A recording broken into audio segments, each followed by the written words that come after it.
پاکستان سے ایک دوست کا بھجوایا ہوا سوال ہے. وہ لکھتے ہیں کہ بعض اسلامی ملکوں میں ملک کے بانی یا دیگر بڑے لیڈروں کے مزاروں پر گارڈ اور فوجی سلامی کا طریق جاری ہے.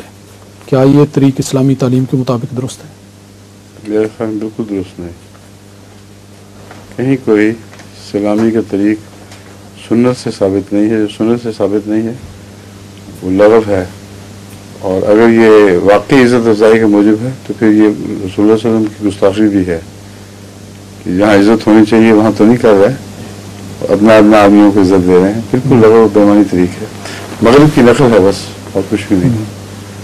مغرب میں چونکہ یہ رواج ہے بزرگوں کو سلامی دینا، یہ غالباً مغرب ہی سے لیا اخذ کے توپیں چلاتے ہیں وغیرہ وغیرہ.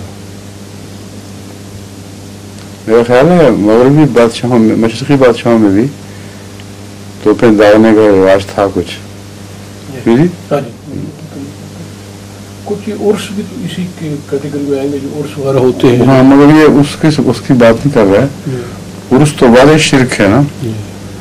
وہ جو مروں کے عرس کر کے ان سے کچھ مانگنا، اس میں رسمی ایسی رسمیں ادا کرنا جو مشرکانہ ہے، ان کے متعلق بات نہیں کر رہا ہے.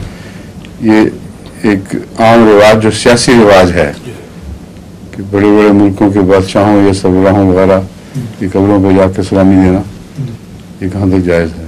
یہی بات ہے.